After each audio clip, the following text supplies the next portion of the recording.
안녕하세요. MC 노기환입니다. 네, 역적 시즌2 1부 변함없이 우리 시대의 참 실장, 네, 깨어있는 시민들의 역사 선생님, 민족문제연구소의 교육홍보실장 박한용 실장님과 함께합니다. 실장님 안녕하세요. 네, 안녕하십니까. 네. 박한용입니다. 연구소 이사는 어떻게 잘 마무리가 됐습니까? 마무리는 안 됐고요. 아, 그래요? 왜냐 우리 연구소가 이번에 네. 5층 신건물이잖아요. 여기 박물관도 짓는데 엄청나게 많은 자료들이 정리가 되고 또 전시관도 지금 리모델링 하고 있어요. 그러다 보니까 일단 이사는 했지만 네. 짐 정리라고 하는 부분이 계속 진행되고 있다. 아, 그래서 크리스마스도 바빠요. 아 그렇군요. 그러니까 그 자료기 때문에 네. 그걸 또 이사하는 것도 좀 꼼꼼하게 그 과정도 조금 이렇게 섬세하게 그렇게 해야겠네요. 이게 그 망가질 수가 있잖아요. 그래서 이번에 저희들이 이 전문 이사 업체에다가 맡겼음에도 불구하고 예. 우리 연구소 상근 동지들이 네네.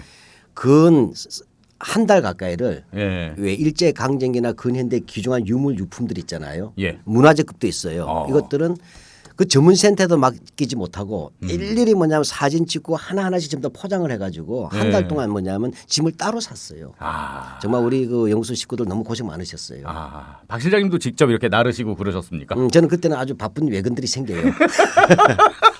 예, 예, 예. 그래서 저는 이사를 갈 때 예. 이사를 함께한 게 아니라 이사에 얹혀간 짐입니다. 아, 예. 저도 그런 걸 좋아합니다. 뭔가 이렇게 힘든 일이 있을 때 외근 나가고. 그렇죠. 예. 아, 육아 문제가 있을 때 밖에서 일하고. 저도 옛날에 집을 떠나서. 뭐 예. 딱 집에 오니까 집이 없는 거야. 딴 데로 이사 간 거야. 아, 진짜로요? 그럼요. 그런 적 많았어요. 아, 제가. 사모님이? 아니 어릴 때 아, 어릴 때요. 학교 있을 때 이사 간단 말이에요. 예. 그러면 이제 이사 간 주소를 찾아서 물어보러 간 적도 있어요. 아, 그렇군요. 네. 어찌됐건 민족문제연구소 이사한 거 다시 한번 축하를 드리고요. 오늘 이 시간은 이제 역적 시즌2 네. 1부를 저와 우리 박 실장님이 함께 진행을 하게 됐는데 앞으로 어떤 내용으로 우리 시청자 여러분을 만나겠다는 그런 프롤로그 방송이거든요. 근데 일단 오늘 크리스마스입니다. 성탄절입니다, 선생님. 네, 그렇군요. 네. 우리가 크리스마스 하면은 뭐 연인들의 날이다 막 이러면서 막 술 마시고 놀 생각을 많이 하는데 사실은 예수께서 이 땅에 오신 그런 의미가 있는 거 아니겠습니까, 선생님? 적어도 이제 12월 25일 하면 우리가 크리스마스 하면 아까 우리 MC 노처럼 예. 연말 연시가 되잖아요. 그렇죠. 네, 그러다 보니까 이제 이 눈도 내리고 들뜨고. 그러니까 또 연말 연시 되면 그리웠던 사람들 다시 만나고 싶고 또 한 해 되돌아보는 이런 분위기가 예수님의 탄생하고 겹치다 보니까 예. 좀 뭐라고 할까 아까 말이죠. 먹고 마시고 노는 그런 그렇죠. 걸로 많이 갔어요. 근데 진짜 그건 아니죠. 그렇죠. 예수님이 이 땅에 오신 그 참된 의미. 우리가 그런 걸 한번 짚어볼 필요가 있는 거 아니겠습니까? 그래서 저는 그래서 연말 연시가 아니라 참 추운 날로 정했다는 뜻을 알았으면 좋겠다. 잘 알다시피 석가모니하고 예수님하고 비슷한 것 같아요. 저는 대조적이면서도 석가모니는 봄에 오셨잖아요. 네, 오신 뜻이 아, 그렇죠. 예. 예, 예. 예를 들어 석가모니 같은 경우에는 왕자의 몸으로 태어났잖아요. 아, 그렇죠. 예, 왕자의 몸으로 태어났는데고 쉽게 말하면 10대 때는 예. 문제아였어요. 조기 성교육도 다 받고 아주 쉽게 말하면 방탕하게 보냈단 말이에요. 예, 예. 근데 결혼하고 아들 놓고 나서는 출가했잖아요. 네. 그 이후에는 평생 동안은 분소이라고 하는 천 하나 걸치고 맨발로 다녔어요. 길에서 길로 갔단 말이죠. 네. 석가모니 같은 경우에는 어떤 메시지를 주고 싶었냐면 진리를 위해서라면 네. 또는 중생을 위해서라면 어. 왕자의 몸으로 태어났더라도 그런 권력도 버릴 줄 알아야 되고 그다음에 젊은 시절에 쾌락을 많이 했던 이유는 이러한 쾌락조차도 결국은 번뇌로서 끝나더라. 그다음에 결혼하고 아내와 자식이 있더라도 정말 우주의 비밀과 근본 진리를 위해서는 그런 것까지 박차고 나갈 수 있어야 된다 하는 그 삶들을 보여주셨어요. 아, 그럼 진리를 위해서 저도 예, 아니 근데 그 가능한 부분 하시는 거예요. 아무나 예. 하는 거 아니고. 그렇죠. 예, 예. 예. 그러니까 누구는 출가지만 누구는 가출이 그렇죠. 가출이 될 수가 있어요. 그렇습니다. 예, 예. 그렇게 되는 것이고. 근데서는 높은 자에서 낮은 데로 오셨잖아요. 근데 예수님 같은 경우에는 말구유에서 태어났어요. 마국간. 예. 예, 왔고 저 비참한 거 아니겠어요? 하느님의 아들이고 네. 그런 분이 왜 말구에서 태어났냐? 바로 가장 낮은 데로 임해서 가장 돌아볼 것 없는 비천한 사람들 속에서 뭐냐면 사랑이 시작되고 그다음에 뭐라고 할까 역사하심이 시작된다. 예. 그래서는 위로 왔든 밑으로 왔든 간에 결과적으로는 우리 시대에 헐벗고 소외받고 있는 분들 그런 분들에 대해서 눈물을 닦아주고 함께 아파주기 위해서 하고 그분들 자체가 진정한 어떤 행복을 느낄 수 있도록 하는 마음.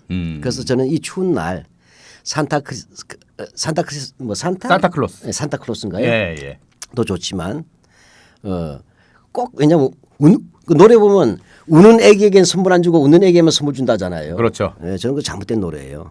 어떻게 바꿔야 됩니까? 추워도 헐벗고 눈물 흘리는 사람이 많습니다. 산타클로스는 바로 우는 아기들한테 가서 그쪽에 선물을 줘야지.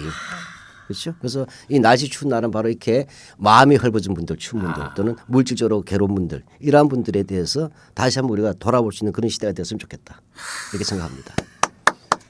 너가 너무 고상하게 얘기했죠. 아니 진짜 좋은 말씀입니다. 특히 울면 안 돼 그 노래에 대한 어떤 그 질타. 예. 예? 우는 아이에게 오히려 더 다가가서 선물도 주고 사랑을 베풀어야 된다는 그 말씀. 그렇죠. 굉장히 깊이 가슴 깊이 다가오네요. 예. 하여간 석가모니든 예수든 이 땅에 오신 의미는 낮은 곳을 지향한 거다. 그렇죠. 예, 우리가 그걸 알아야 된다. 네. 예? 예. 그것이 바로 우리도 아래로부터 민주주의 하고 있잖아요. 예. 예. 그런 것들이 다 같은 뜻이다. 역시 네. 시민들의 참 역사 선생님이십니다. 예. 그러다 보니까 기독교가 갑자기 생각이 나잖아요. 늘 재벌과 함께하는 기독교는 하나님의 참 하고 좋았는데. 관계 없어요. 네, 갑자기 또. 저는 예. 오늘 한국의 기독교는 훌륭한 기독교 목사님도 많고 하지만 네. 우리가 눈앞에서 봤던 정치와 유착된 사람들은 대부분 권력과 결합돼 있거나 재벌과 결합돼 있거나 자기 자신이 재벌이 되고 자기 자신이 권력이 되잖아요. 그런 분들은 이 성탄절날 개과천선해야 됩니다. 그렇죠. 예. 네. 자 다시 그럼 본론으로 돌아와서 예. 이 시간이 우리가 앞으로 역적 시즌 2를 하는데 일부를 어떤 내용으로 채울지 네, 여러분께 알려드리는 시간이잖아요. 네. 네. 어떤 내용으로 채워주실 겁니까, 실장님? 사실 무지무지하게 고민하고 있어요. 아. 고민도 많이 했고. 근데 저는 이번에는 좀 이렇게 정통 역사 이야기로 가려고 해요. 정통 역사 이야기. 예. 다시 말해 제가 쭉 이렇게 많은 이제 우리 그 시청취자분들이나 네. 또는 또 우리 민족문제연구소 회원들 또는 우리 국민TV 조합원 분들 또 저 페이스북이나 기타 여러 군데 많은 분들 만나시잖아요. 근데 보면 뜻밖의 역사적인 사실들은 많이 아시는데 네. 그 역사적 의미를 모르는 경우가 참 많아요. 그게 어떤 뜻일까요? 역사적 사실은 아는데 그 의미는 제대로 모른다. 예. 시간 역사는 암기 과목이 아니잖아요. 아 그렇죠. 예. 그러면 뭐냐면 막 1위는 사실을 아는 게 중요한 게라 네. 그 사실을 아는데 그게 어떤 의미냐? 그 의미를 아는 게 역사의 실제예요. 맥락을 알아야 된다는 예. 얘기입니까? 그러니까 예를 들면 이런 거죠. 우리가 역사 사실을 예. 나무잎으로 비유할 수가 있어요. 그러면 어떤 분이 독서를 열심히 하신 거야. 저보다 네. 책을 많이 보신 분들도 많아요. 나무잎을 이만큼 모으고 있어. 예. 그러니까 사실을 많이 알죠. 그럼 그 나무잎은 나무까지 떨어졌을 거 아니에요. 당연하죠. 예, 그럼 제가 여쭤본단 말이에요. 그럼 그 떨어진 나무잎을 네. 다시 본래의 나무가지에 붙여보세요라고 말을 하면 못 붙여요. 우리가 컴퓨터로 하면 어드레스를 놓친 거야. 주소를. 이제 역사의 좌표를 놓친 거예요. 그러니까 사건 하는데 이거 그래프로 치자면 점만 있지 연속시키지 못하는 거예요. 나뭇잎은 많이 모았지만 막상 그 나뭇잎이 떨어진 나무의 실체를 잘 모르는 거군요. 예, 그러니까 어느 나무까지 못 붙여. 그걸 흔히 말해서 맥락이라고 하는 부분. 맥락. 예. 네. 또 이걸 역사의 의미라고 하죠. 이런 것들을 모르는 경우가 참 많다. 그러니까 좀 그런 부분에 대해서는 좀 이렇게 우리가 아는 사건들이나 네. 여러 가지 이런 그 역사적 사실들을 좀 이번에는 사실 중심이라기보다 그 사실에 대한 의미를 잘 전달하고 싶은 거예요. 네. 지금 말씀만 들어봤을 때는 약간 좀 분위기가 무겁고 재미가 긴장하고 있어요. 재미가 듣는 없을 분들이. 것 같다. 그렇죠. 네? 예. 왠지 좀 딱딱할 것 같다 이런 느낌이 많이 드는데요, 선생님. 그래도 제잖아요. 이렇게 약간 오만해졌네. 예. 그러니까 이거를 어떻게 또 재미있게 우리 박 선생님이 귀에 쏙쏙 들어오게 해주실까 이게 기대가 많이 됩니다. 예, 한마디로 하면 내공 공부예요 이번에는. 내공 공부. 예. 외공이 아니라 내공. 우리 무협지에서도 보면 외공 쓰는 사람은 내공 쓰는 사람한테 다 패배하죠. 그렇습니다. 예. 네, 저도 가끔 그 주화 인마에 빠집니다. 그렇죠. 예. 그러니까 무협지에서 나오는. 그게 뭐냐면 왜 키가 순수하고 맑아야 되잖아요. 그렇죠. 예. 예. 이런 거예요. 그러니까 근행대 백년을 다뤄보려 그래요. 근현대 백년. 일단 역사학은 어디부터 어디까지 다루냐는 시기가 있지 않습니까? 네. 그때 우리는 근현대 백년. 근현대 백년. 꼭 100년은 아니지만 네네. 대체로 우리가 얘기해 볼 때는 1900년부터가 이제 2000년까지 100년이 될 거예요. 예. 네, 저는 이제 그걸 좀 우리는 1876년 그럼 뭐 하든 19세기부터 출발하는 건가요? 19세기 말 19세기 말부터 출발한다. 1876년의 가장 큰 사건이 뭘까요? 1876년. 76년. 1876년에 프랑스 대혁명이 일어나죠. 정말 참, 네, 죄송합니다. 잠깐 농담하신 거예요. 하나님의 은총이 잠깐 나갔다 들어갔어. 프랑스 대혁명은 18세기죠. 1786년입니다. 또 틀렸습니다. 정말 미치겠습니다. 1700년은 맞잖아요, 선생님. 네. 예? 우리가 선생님 아까 이 맥락을 알아야 된다 그랬잖아요. 맥락을 아는 데 있어서 뭐 연도를 정확히 기억한다 이런 게 뭐 중요하겠습니까? 그렇지만 세 번 틀리는 건 안 돼요. 예, 죄송합니다. 네. 그리고 모르니까 배우는 거죠, 선생님. 예, 근데 1870년 이제 한국사만 할게요. 네, 1876년. 1789년이고. 1876년이면 굉장히 격동의 시기입니다, 이때가. 예, 눈치는 봤는데 뭔지 모르고 있어. 이때가 19세기 말에 예, 됐고요.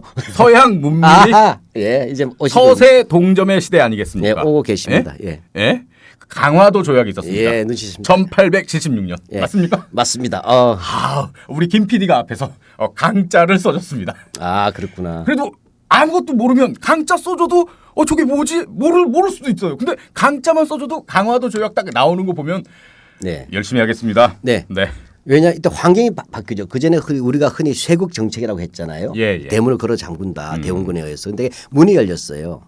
쉽게 말하면 바깥에서 거대한 홍수가 지나가는데 문을 잠그고 있을 때 몰랐어. 근데 문을 열었더니 그 물이 들어와 버린 거야. 이게 외세라는 물결이잖아요. 환경이 바뀌었죠. 이렇게 해서 나왔던 이 시기부터 시작해서 19세기에 우리 격동의 이야기들이 많잖아요. 아, 그렇죠. 예. 부터 시작해서 그다음에 일제 강점기를 거쳐서 19세기에서 20세기로 오는 거예요. 그래서 제가 생각할 때는 대체로 1987년 60민주항쟁까지. 87년까지. 예, 그럼 대충 110년 정도 되잖아요. 요 시기를 좀 이렇게 다뤄보려고 해요. 그래서 우리가 민족문제연구소 만들었던 다큐멘터리 아시죠? 100년 전쟁. 예. 바로 그 100년 전쟁을 이야기로 다시 풀어본다. 팟캐스트로 이렇게 생각하시면 되겠어요. 네. 그래서 요 시기를 가는데 이 100년에 도대체 우리에게 어떤 의미가 있는가? 이것이 오늘날 우리 역사 적폐하고 무슨 관계가 있는가? 이런 것들을 좀 이야기해 보고 싶은 거예요. 근데 아까 말씀드렸지만 참 보면 제가 많이 만나보면 지금 특히 40대 이하 분들 젊으신 분들은 근현대 역사를 배운 적이 별로 없어요. 고등학교 때. 시험에도 안 나오고. 근데 사실 말이에요. 제가 학교 다닐 때도 학교에서 뭐 근현대사를 이렇게 자세하게 가르쳐 주진 않았는데요. 그렇죠. 한마디로 시험에 안 나오니까. 예.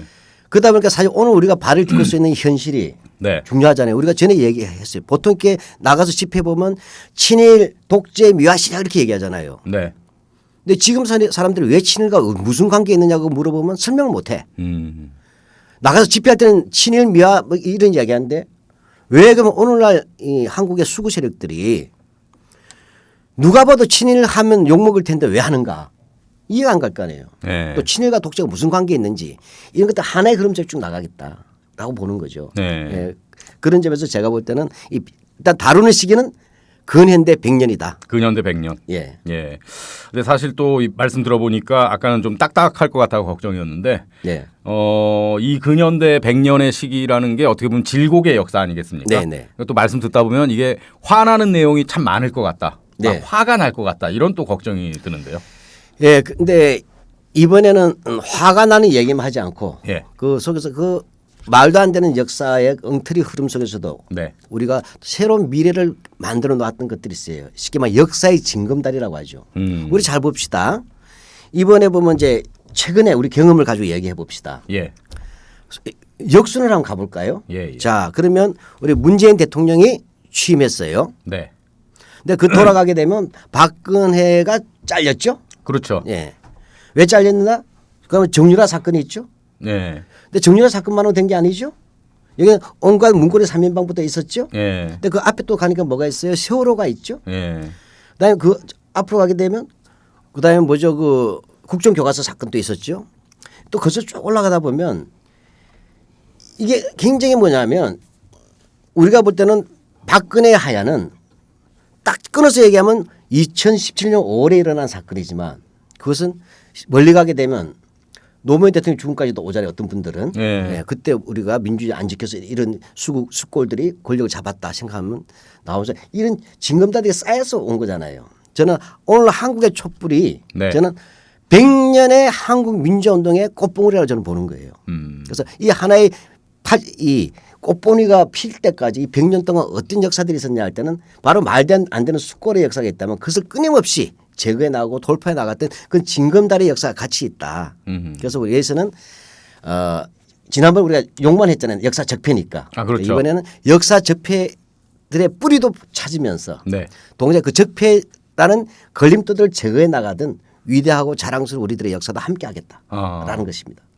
승리의 역사도 함께 이야기하면서. 그럼요. 네. 촛불은 하루아침에 이루어진 것이 아니다. 예. 100년의 촛불이었다. 이걸 이야기하고 싶은 거예요. 네. 그러면 이제 출발점인 1876년 강화도 조약이라고 말씀을 하셨는데 예. 그러면은 하나하나 짚어서 뭐 대략적으로 네. 19세기부터 이제 출발하는 거 아니겠습니까? 그렇죠. 19세기 말부터. 네.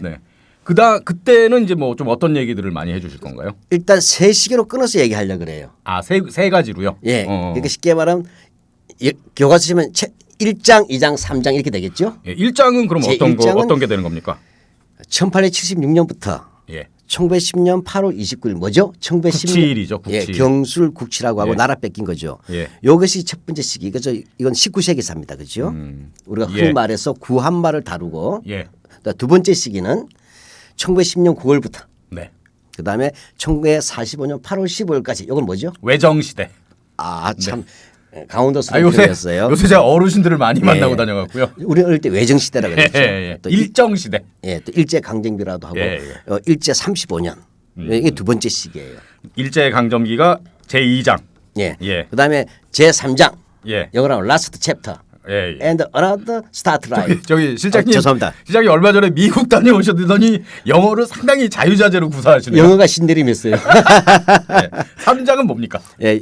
3장은 바로 해방 이후부터 1980년대까지예요. 바로 이제 이걸 영어로 하면 컨템퍼러리라고 해요. 예. 제 단어의 발음은 신경 쓰지 않으셔도 되고 예. 경상도 영어니까. 아, 저하고 발음 비슷합니다. 네. 컨템퍼러리. 예, 예. 네. 그러니까 당대사라 그러죠. 지금 바로 우리들의 삶과 직결된 거예요. 그래서 크게 세 시기로 나누겠다. 예. 그리고 이 세 시기는 하나의 이야기지만 일단 이해하기 쉽게 달락달락 그래서 화두를 던질 거예요. 영어로 하면 메인 서브젝트. 예. 이러면 안 되는데 자꾸 친밀파가 된 것 같아요. 저기 LA에 너무 오래 계셨던 거 아닙니까? 에라이 젠장. 예, 그게 아니고 그래서 이 일관되는 주제는 있는데 예. 네, 일단 19세기의 화두는 뭐냐?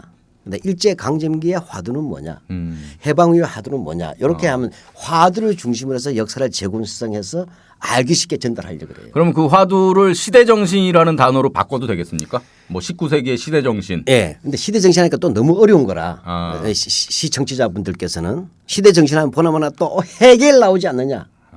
이렇게 뭐 저는 뭐 그것까지 생각하고 제가 시대 정신이라는 단어를 쓴 건 아니고요.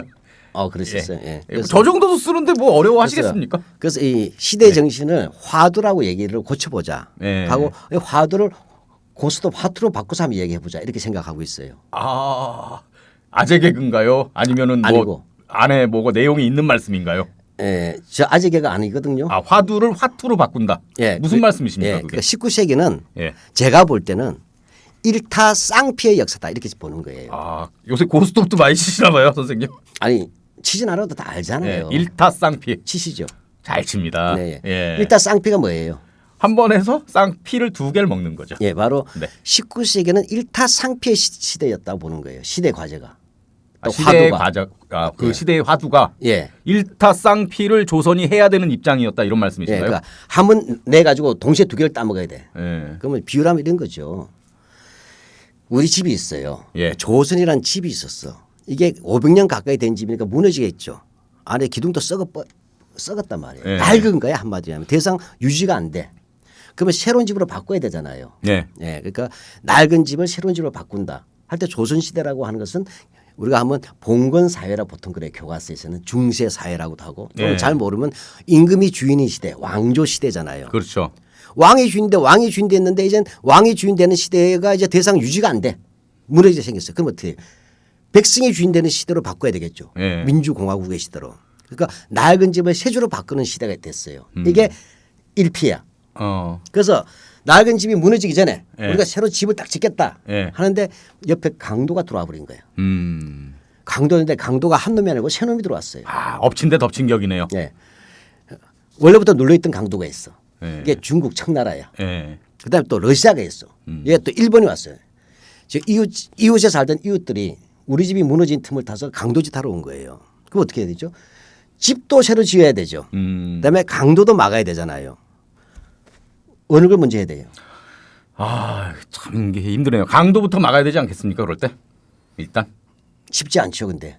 그렇죠. 예. 어쨌든 강도 막는 사이에 집이 무너져 버리면 그렇죠. 또 재건축이 힘드니까. 예. 그러니까 한마디에 하면 역사라고 하는 것은 순서대로 오지 않아요. 어떤 데 아주 곤혹스럽게 배고픈데 똥 마를 때가 많아. 이해가요?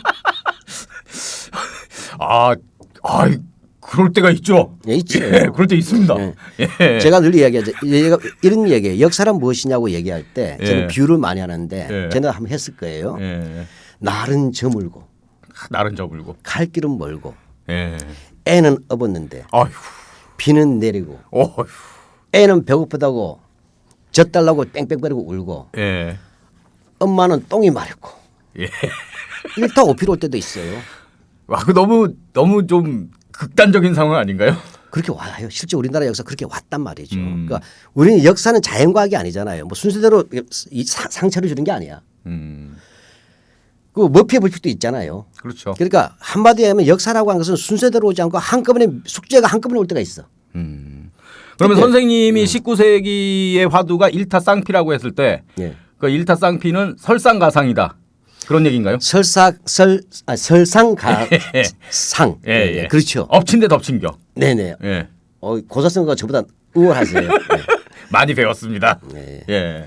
그러니까 뭐냐면 제가 따라서 뭐냐면 집도 고치면서 강도도 막아야 되는 거예요. 예. 강도가 집 고칠 때가 기다려주지 않을 것이고 당연하죠. 또 집이 강도가 물러날 때까지 버텨주지도 않잖아요.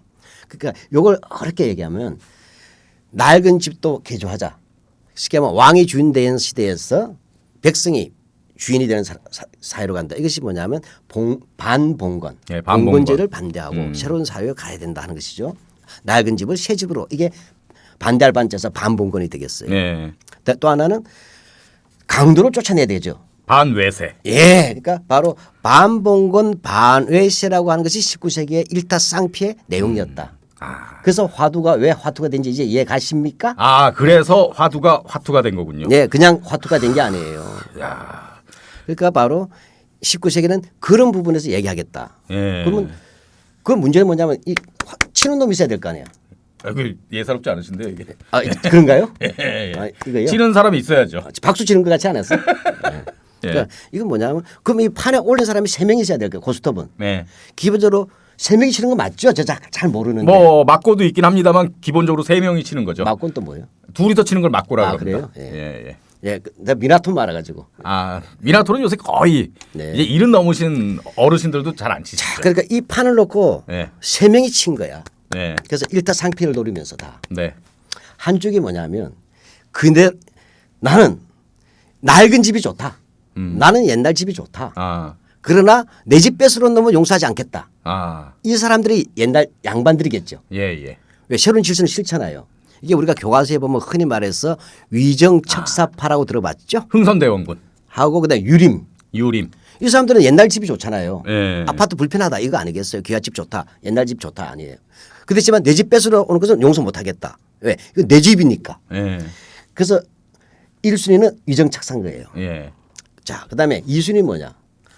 아이고 아버지 난 그런 집 못 살겠다. 빈대도 나오고 기둥도 무너진데 차라리 강다고 손잡더라도 내 집 좀 고쳤으면 좋겠다. 우선 집부터 고칩시다. 개화파. 예, 그렇죠. 이게 두 번째 이제 뭐 딜러예요. 처음으로 한번 맞췄습니다. 개화파. 예. 세 번째 뭐냐? 집도 무너지고 강도도 들어오는데 예. 왜 할아버지는 집만 고치자 그러고 한 사람은 강도만 맞자 그러냐? 둘 다 같이 막아야 되겠다 하면서 밑에부터 치고 올라오는 게 있어요. 녹두장군. 그렇죠. 예. 쉽게 말하면 바로 갑오 농민전쟁 또는 동학농민혁명 이 세 크게 보면 19세기에서 수많은 사건이 있지만 예. 이 수많은 사건의 마지막 최후의 막판 이 고스톱 친 팀은 이 세 팀이다 이렇게 보는 거예요. 또 제 말 듣고 역사를 화투로 얘기해서 뭐냐 천박하다 이렇게 얘기하시면 안 돼요. 이거는 이제 그 머리에 쏙쏙 넣기 위한 비유죠. 예, 이게 석가모니에서 이런 것을 뭐라고 하냐면 비유품이라 그래요. 비유품. 예. 그 뭐냐면 어려운 내용들을 알기 쉽게 비유해 주는 것. 저는 우리 석가모니 설법의 한 방식을 택했을 뿐이지 그렇습니다. 고스톱을 좋아하는 사람은 아니다는 거. 그렇습니다. 예. 그러니까 네. 근데 선생님 오늘 프롤로그 방송인데 너무 진도를 많이 나가는 거 아닌가요? 보따리 무궁무진해요. 아, 그렇습니까? 이 세 명이 한판 돌린 이야기가 굉장히 복잡하잖아요. 아, 그렇죠. 예, 그러니까 제가 알기 쉽게 얘기하면 일타상피의 세계에서 유정척사라고 하는 사람들은 일타상피에서 뭐 어떤 패부터 따려고 했느냐 하는 것이고 괴하파는 또 어떤 패를 따려고 했는가. 그다음에 이 우리 민중들이죠. 녹도 장군부터 네. 농민들은 동시에 두 개를 어떻게 따려고 했는가. 근데 이것이 누가 승자가 되었느냐가 중요하죠. 고스톱에서는. 근데 막판 어떻게 됐어요? 이 세 팀이. 다 패배했죠. 쉽게 말하면 갑자기 옆에서 강도 들어와서 판 엎어버렸잖아. 나가리가 된 거야. 네. 나가리 되면서 나가리 결과가 뭐냐면 식민지로 됐죠. 그렇죠. 바로 이것이 19세기라고 보는 거예요. 제 얘기가 천박하더라도 아, 전박하지 않습니다. 예. 예. 요런 그러니까 19세기 바로 그런 세계의 세력이 마지막 최후의 대결을 벌이는 거 우리 내부에서는. 그것이 이것이 그 누구도 승자가 되지 못하는 마지막을 통해서 왜 우리는 일제 식민지로 시작되면서 우리들의 근대라고 하는 것은 20세기는 남의 나라 노예로 시작할 수밖에 없느냐는 뼈저린 반성의 이야기 속에서 이 19세기를 풀어보겠다는 겁니다. 이게 일장의 어떻게 보면 핵심 내용이고요. 예. 네. 그런 것들 속에서 네. 좀 AS도 좀 하려고 그래요. 궁금하신 분이 많단 말이에요. 예를 들면 대원군 이야기. 그다음에 고종이라는 사람이 굉장히 훌륭하다고 하던데 또는 독립회피에는 어찌 됐나요? 뭐 이런 것도 이야기들 있잖아요. 또는 사대주의라는 말도 많이 쓰잖아요. 이때부터. 그래서 이런 역사의 개념적인 부분도 가끔 제가 넣으려고 해요. 네. 재밌겠네요. 예? 재밌다고 지금, 해야죠. 아, 지금 듣는데 참 재밌습니다. 예. 아, 진짜 진심으로. 예. 예. 그럼 이강의 핵심 내용은 어떤 게 될까요? 이강은 일제 35년이잖아요. 예. 그래서는 일제 35년은 또 역시 일타 쌍피에서 일타 삼피 사이에 있어요. 일타 쌍피와 일타 삼피의 사이에 있다고요? 예. 한마디 하면 일제 강점기는 네. 이런 거예요. 정확하게는 이제 일타 쌍피라고 볼 수도 있는데 예, 예. 한마디 하면 우리가 어떤 신세냐 할 때 똥물에 빠져 있는 금붕어 2마리야. 똥물에 빠져 있는 금붕어 2마리. 뭐 3마리라도 좋다. 예. 무슨 얘기냐면 당연히 가장 큰 과제는 뭐겠어요? 빨리 자주 독립국가를 세워야죠. 예, 똥물에서 똥물 갈아치워야 되잖아요. 예. 그러니까 새로운 물로 가. 이게 독립이죠. 예. 그러니까 독립운동 한다는 거죠. 즉 일본의 식민지로부터 벗어나야 되겠다는 독립운동이라는 게 가장 제1의 과제일 거예요. 그렇죠. 근데 문제는 하나도 숙제가 있어요. 독립된 이후에 예. 어떤 나라를 만들 것인가도 고민이 있었어요. 그렇죠. 예를 들어서 네. 일제 35년 때 네. 우리 MC노는 네. 신분이 예, 예. 원래 노예 출신이었어. 아, 예를 들어서 좀 좋은 걸로 해 주시면 안 됩니까? 노예가 뭐가 어땠어? 그래도 부유한 집에서 태어나고 싶은데요. 아, 예, 알겠어요. 태어났다 치고. 예, 근데 예. 그러면 안 되니까 지금. 아, 예, 예. 구한말의 노예로 태어났다가 일제시대를 거쳤어요. 네. 근데 독립이 되었어. 예. 근데 다시 조선 왕조나 예. 대한제국 황제의 나라로 가면 독립운동 하겠어요 안 하겠어요? 안 하죠. 이 문제가 나오는 거예요. 제일 중요한 게. 그렇죠. 즉 자꾸 우리나라 교과서는 네. 뭐 독립만 얘기 외치는데 그게 아니라고. 일제시대 독립운동은 그런 문제가 아니고 더 심각한 문제가 있는 거예요.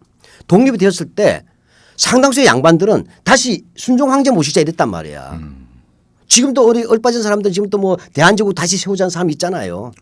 요새요? 있어요. 참 한 명도 못 봤는데요. 아, 선생님. 좀 이렇게 예. 넓게 보세요. 아, 예, 알겠습니다. 예. 있어요. 근데 예, 예. 뭐 코미디가 돼버릴 셈이지만 예, 예. 이런 얘기죠. 예를 들면 독립운동을 하는데 다시 황제의 나라라든지 임금이 주인이 된 나라 한다면 저라도 안 할 거야. 평민이 내가. 그렇죠. 그렇잖아요. 예. 왜냐하면 내 집 주인이 아니라 남의 다른 사람을 주인으로 만들어주기 위해서 내가 왜 죽습니까? 그래서 그거 좀 극단적으로 얘기하면 주인만 바뀌는 거 아닙니까? 그렇죠. 그러니까 예. 바로 일제 30년의 가장 큰 중요한 것은 독립운동인데 독립운동에 있어서 어떤 나라를 세울 것인가가 또 중요한 거예요. 건국의 문제. 예, 예. 그 이 부분에서 굉장히 중요한 게 뭐냐면 1919년 3.1 혁명이 매우 중요한 거예요. 근데 여기서 덜기 하지만 바로 어떤 나라를 세울 것이니까 이 문제가 중요하다. 그럼 황제의 나라가 될 것이냐 아니면 우리가 요즘 말 대한민국은 민주공화국이다 아니 민주주의 나라를 세울 것이냐 이 부분에서 벌써 어떻게 해요. 두 개가 있는 거죠. 독립이라고 하는 거하고 그다음에 어떤 나라를 세우냐 그렇죠. 건국이 있어요. 네. 근데 독립은 다 친일파병은 다 독립하자고 했을 거 아니에요. 그렇죠. 그럼 독립운동하던 사람들이 고민 있는 거야. 그래도 다시 고종 황제나 순종 황제를 모셔야지 하는 사람도 있을 거 아니에요. 또 어떤 사람은 무슨 소리야. 바로 민주공화국 하자. 모두가 주인이 되는 했어요. 근데 이 민주공화국이 또 나눠져요. 아, 그렇죠. 왜냐하면 민주공화국인데 자본주의적 민주공화국이잖아요. 근데 1917년 이후에 러시아 혁명이 일어난 거야. 근데 거기는 자본가가 주인이 아니고 노동자 농민이 주인이 되는 공화국 하자는 거예요. 이게 소비에트 공화국이잖아요. 네. 그러니까 두 개의 민주공화국이 나오는 거예요. 그러니까 결국은 따라서 어떻게 돼요? 친일파를 빼고 놓자면 독립은 똑같지만 독립운동 중에서는 옛날로 가자. 우리가 복고파라 그래야죠. 또 하나는 통상적인 자본주의 민주공화국 가자. 우리가 요즘 말한 거. 또 어떤 사람은 노동자 농민의 인구가 제일 많은데 그쪽 가자. 세 번째 세력이 뭐예요? 공산주의 운동이 되는 거예요. 네. 그 두 번째 세력 있죠 앞에 이게 보통 민족주의라 그러죠. 그다음에 앞에 거는 복고주의죠. 따라서 이 세 분이 또 치는 판이 되는 거야. 세 사람이 또 고스톱이 되죠. 광 파는 세력은 없었습니까? 광을 안 팔고 네. 판 깨려는 놈이 있었죠. 아. 그게 친일파지. 그러니까 친일파는 끊임없이 뭐냐면 뭐죠? 전화해서 찌르는 거야. 이 독립운동 하는데요. 잡아가세요 하는 애들이 친일파야. 그렇죠? 네. 이렇게 되니까 이제 그 친일파도 다룰 거예요. 그러니까 크게 보면 그래서 제 말씀은 일제 시대의 독립운동의 가장 중요한 내용은 자주 독립만 가르쳐서는 안 된다. 바로 어떤 민주공화국을 세울 거냐 하는 점에서 우리들의 독립운동은 민족운동인 동시에 민주주의 운동이었다. 그러니까 한국의 민주주의의 역사는 해방 이후가 아니고 일제시대 독립운동부터 시작되었다는 100년의 역사를 가지고 있다. 그때 못다 핀 꼬송이가 이번 촛불로서 비로소 개화하기 시작했다고 얘기될 거예요. 그래서 그런 이야기에서 할 거다. 아. 예. 짧은 지식으로 제가 좀 여쭤보면 어렵죠 지금 이야기가. 하나도 안 어렵습니다. 굉장히 쏙쏙 들어옵니다 지금. 진짜인가요? 예, 그렇습니다. 우리 PD도 그렇게 생각하세요? 근데 짧은 지식으로 제가 말씀드리면 선생님 네. 이미 임시 정부가 네. 민주공화국을 선언한 거 아니겠습니까? 네. 예? 네. 그러면 거의 이렇게 어떻게 보면은 대세적으로 좀 정리가 됐다. 뭐 이렇게 볼 수도 있는 거 아닐까요? 그래서 아마 이제 우리가 이번 할 때 중요하게 다룰 게 일제 강점기에서 중요한 그 주제 중에 하나가 3.1 운동을 어떻게 볼 것인가예요. 그래서 우리는 3.1 운동이라고 보지 않고 왜 3.1 혁명으로 봐야 되느냐라는 얘기가 또 하나의 중요하거든요. 제가 사실은 아까 그걸 여쭤보려고 그랬거든요. 저는 늘 3.1 운동이라고만 들었고 그렇게 표현해 왔는데 3.1 혁명이라고 표현하셔서 왜 혁명이냐 여쭤보려고 그랬는데 오늘은 프롤로그 방송이어서 그렇죠. 다음에 제가 여쭤보려고. 기다시라 이렇게. 예, 다음에 여쭤보겠습니다. 네. 거기까지 얘기하면 오늘 진도를 너무 많이 나가게 네. 되는 거예요. 네. 이게 그러면 1910년대에서 20년대를 열어가는 예. 그 1910년에 모든 독립운동을 모아서 쉽게 말하 한국에 모아낸 저수지가 3.1 운동이잖아요. 예. 그래서 아기가 하나 태어나서 옥동자가 이게 대한민국 임시정부야. 예. 근데 이 아기를 둘러싸고 또 누구 집 자식이냐고 또 분란이 생겨. 그게 1920년대예요. 왜냐하면 민주공화국인데 어떤 민주공화국이냐 때문에.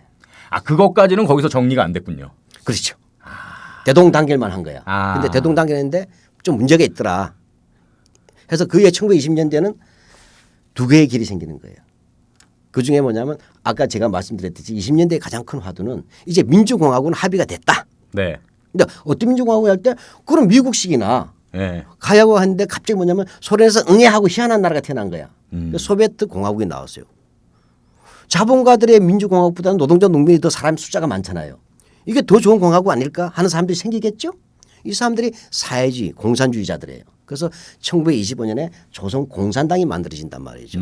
바로 한국 역사 교과서에서는 쥐어버리고 잊혀지고 끊임없이 저주받은 그 이름.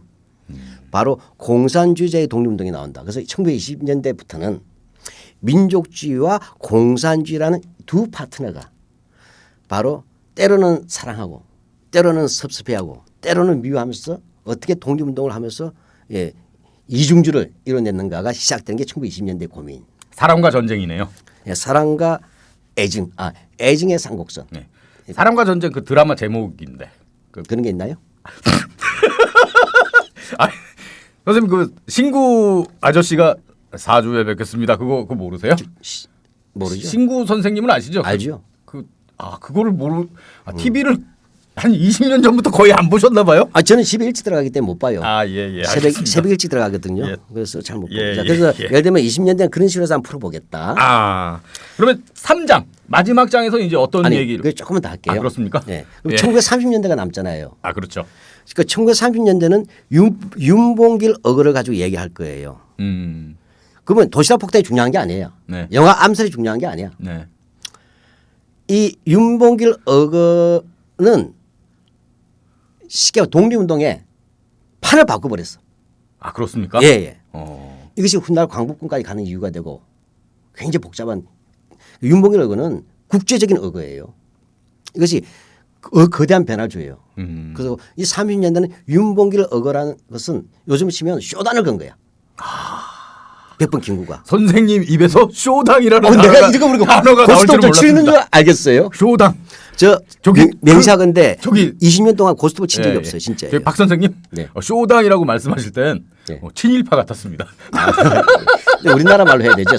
상담. 근데 상담하면 못 알아들이잖아요.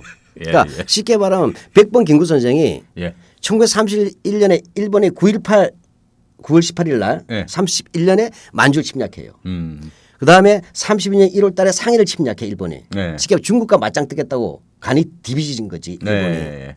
여기에 뭐냐면 찬스다 하고 쇼단 한 것이 윤봉길 어거예요.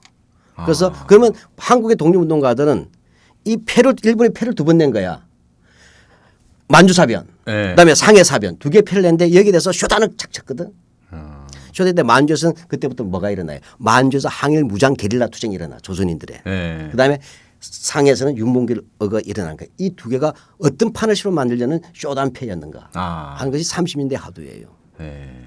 네. 그러니까 우리가 윤봉길 의사 의거 뭐 얘기하면 아까 말씀하셨던 도시락 폭탄이나 네. 뭐 홍거공원 네, 이런 것만 그런 나뭇잎만 아는데 그렇죠. 그러니까 그게 어떤 의미인지를 이제 다음에 그렇죠. 자세하게 얘기해 주신다는 거 아닙니까? 동아시아 세계를 향한 쇼단이었어. 아 이게 그거는 쇼당은 그거는 단어를 좀 바꾸시면 더 좋을 것 같은데요. 상담.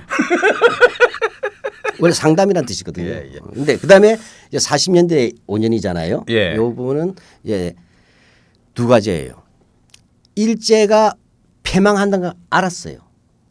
누가요? 독립운동가 분들이. 언제쯤에 그걸 인지하게 됩니까? 이미 38년부터이긴 하지만 예. 그거 확정하는 것은 41년도 12월부터예요.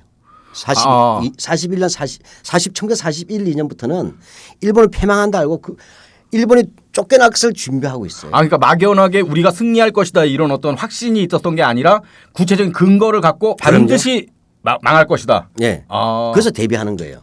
이 대비할 때 국내선 건국동맹이라는 게 등장해요. 여운형 선생이. 그다음에 만주에 있었던 항일 게릴라들을 예를 들면 김일성 부대라든지 예. 이런 부대들은 이제 하바로프스크로 가 있죠. 이제 만주는 좀 공백지대가 되었어요. 그러나 중국에서는 연안에 예. 왜 모택동에 있었던 곳 알죠. 예, 예. 거기에는 조선 독립동맹이라는 게 있었어요.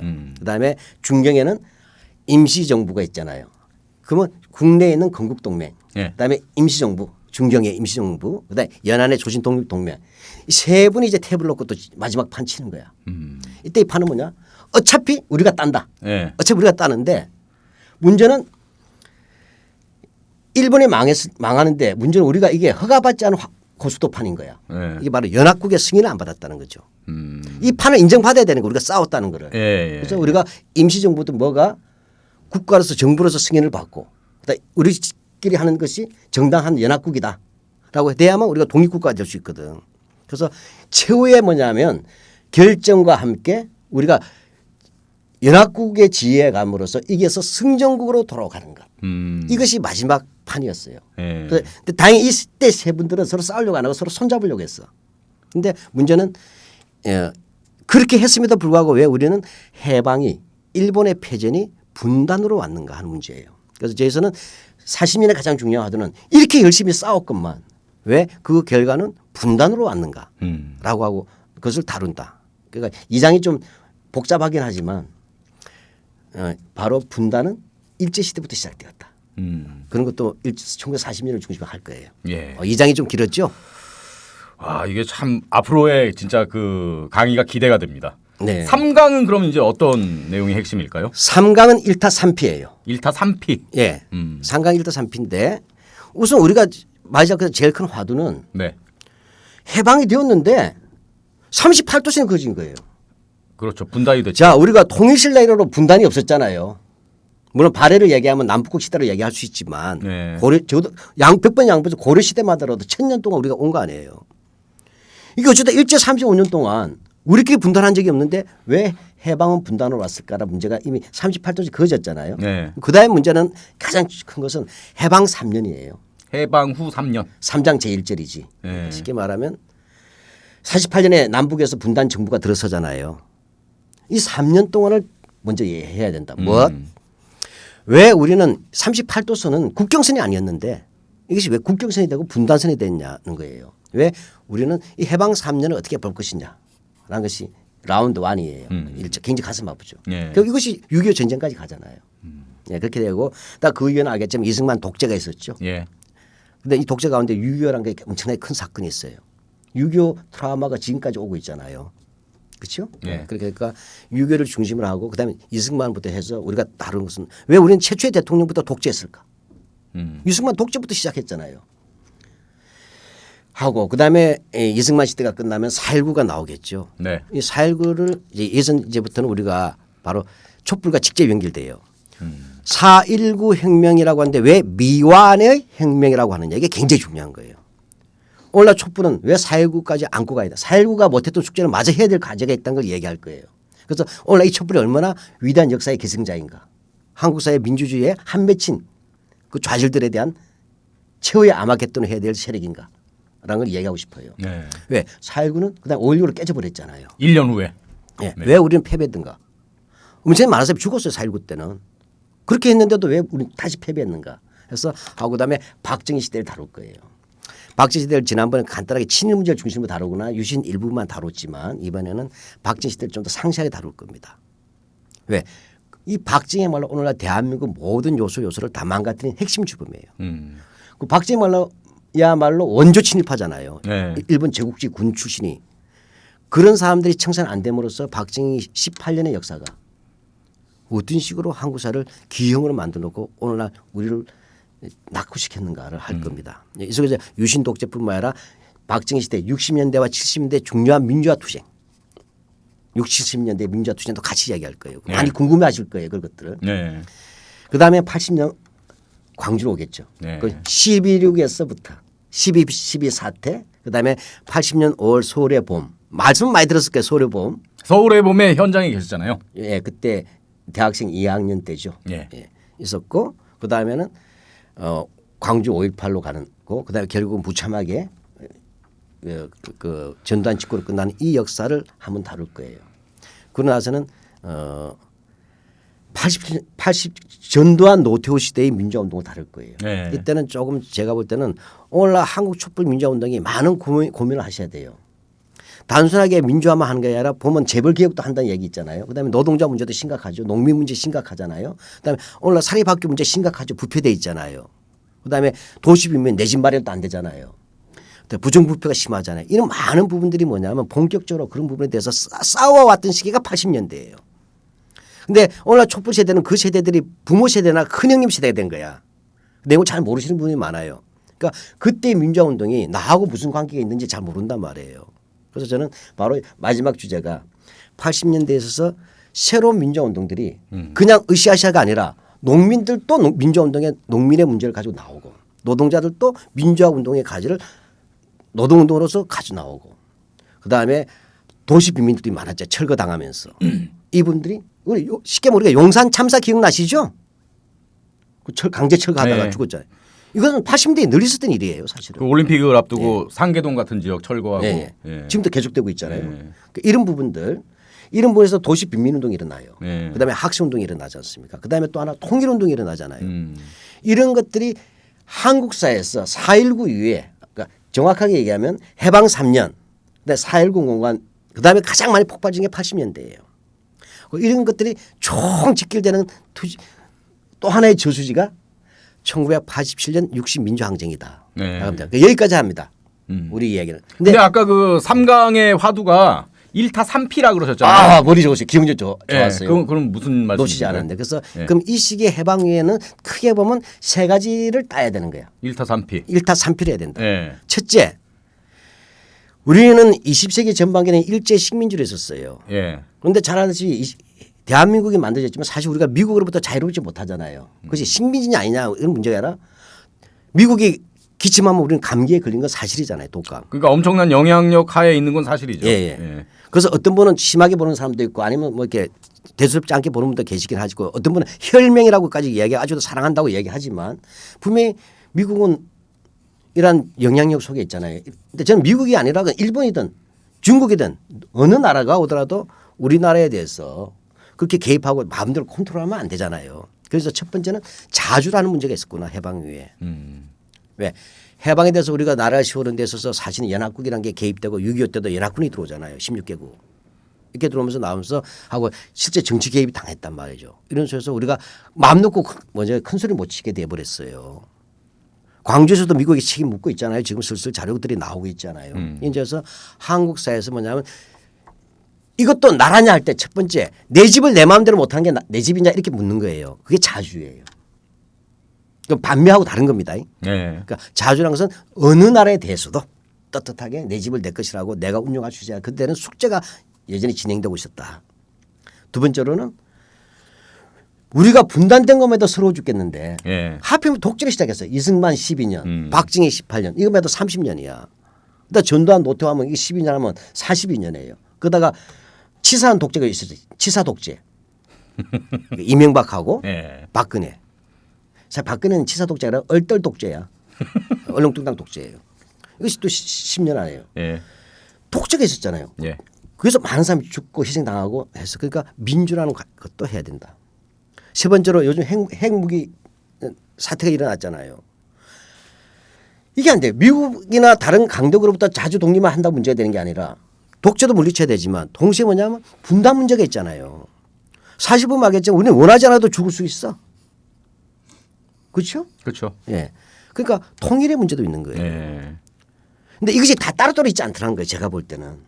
그래서 바로 해방 후의 한국 사회는 안타깝게도 분단되는 바람에 화투 치는 솜씨가 고스톱보다 더 어려워져 버린 거야.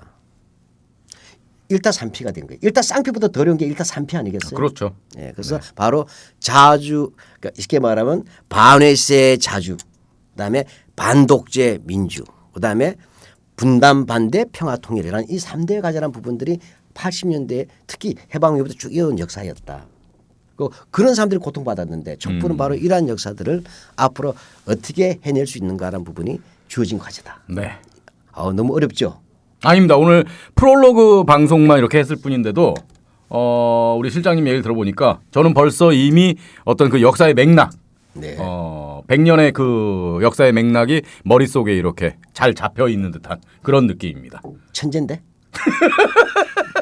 머릿속에 그 100년의 역사의 어떤 지도가 제 머릿속에 딱 이식된 것 같은 그런 느낌입니다. 중요한 말을 해주세요. 그래서 내비게이션 없어도 그 역사의 100년을 제가 헤쳐나갈 수 있을 것 같은 네, 맞아요. 그런 자신감이 지금 생겼습니다. 그 제가 제일 궁금한 게 지금 말로 하면서도 굉장히 제가 걱정을 해요. 왜냐 들으시는 시청자분들이 너무 이렇게 복잡한 거 아니야 이렇게 생각할 수 있어요. 그래서 제가 말씀드리지만 이거는 진짜 복잡한 내용들이 많습니다. 그러니까 이렇게 역사라는 것이 엄청나게 많은 사건들이 있잖아요. 그래서 이것은 마침내 거대한 백두대간이야. 산맥이야. 그런데 저는 이번에 우리가 함께 시즌2에서 저하고 함께 또 우리 MC 노와 함께 갈 때는 그 복잡한 산을 다 얘기하지 않는다. 독도법 강의다. 독도법 이야기다. 그러니까 지도를 읽는 법을 알려주겠다. 예, 그럼 혼자서 기본적인 맥락을 하고 독도법만 아시면 그다음에 어떤 책을 읽거나 어떤 사건들을 검색해서 보시더라도 이 독도법을 통해서 좌표를 찾아갈 수 있도록 해드리겠다. 그래서 스스로 자기 눈으로 역사를 바라볼 수 있도록 저희들이 도와드리고 싶습니다. 네. 그러니까 어렵지 않습니다. 믿어주십시오. 자기의 눈으로 역사를 볼 수 있는 걸 갖는다는 건 정말 중요한 거죠. 그러나 통상에 우리가 말하는 까르륵 하는 그런 방송은 아니고 하지만 재미있게 진행할 겁니다. 쉽고 간결하게 의미 있게 재미있게 하지만 그러나 유행을 따르거나 그러지는 않겠습니다. 그렇습니다. 네. 여러분 너무 버겁게 생각하지 마시고 즐겁게 또 편안하게 하지만 또 집중해서 이렇게 들어주시면 아주 많은 도움이 될 것 같습니다. 자, 그럼 이제 다음 주부터 100년의 역사 여행을 제대로 한번 떠나보겠습니다. 네. 출발해야죠. 오늘 고생 많으셨고요. 고맙습니다. 다음 주에 뵙겠습니다. 고맙습니다. 고맙습니다.